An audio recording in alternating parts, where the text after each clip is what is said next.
Le tabagisme est défini comme le processus d'inhalation de fumée résultant de la combustion de certains types de matières végétales, telles que la tabac et le marijuana.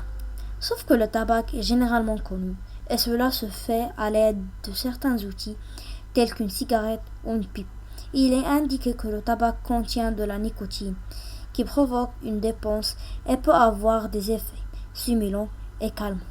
Bien qu'il existe certains effets positifs du tabac, tels que l'amélioration de la concentration et des performances, le soulagement de l'ennui et l'amélioration de l'humeur, ces effets négatifs sur la santé l'emportent sur ces légers avantages, car la fumée produite lors de la combustion du tabac et de ses additifs se compose de plus de 4000 composés chimiques.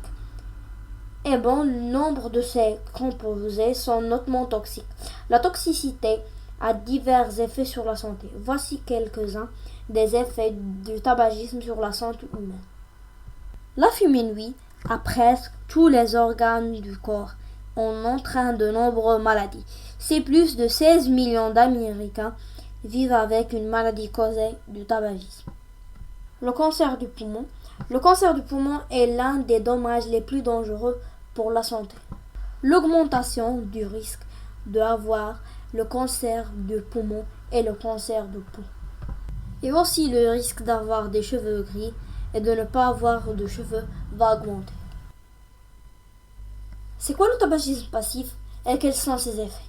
Le tabagisme passif est le processus d'inhalation de la fumée résultant du tabagisme de quelqu'un d'autre. Par exemple, lorsqu'un enfant est assis à côté de son père fumeur, il inhale la fumée résultant de la cigarette de son père et est donc affecté par les effets du tabagisme passif, ce qui inclut un risque accru de syndrome et de mort subite de nourriture.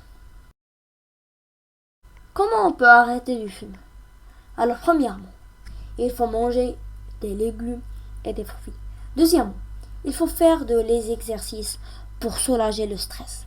Troisièmement, écouter de la musique, communiquer avec des amis et faire du sport. Troisièmement, il faut éviter le stress pendant les premières semaines après avoir arrêté.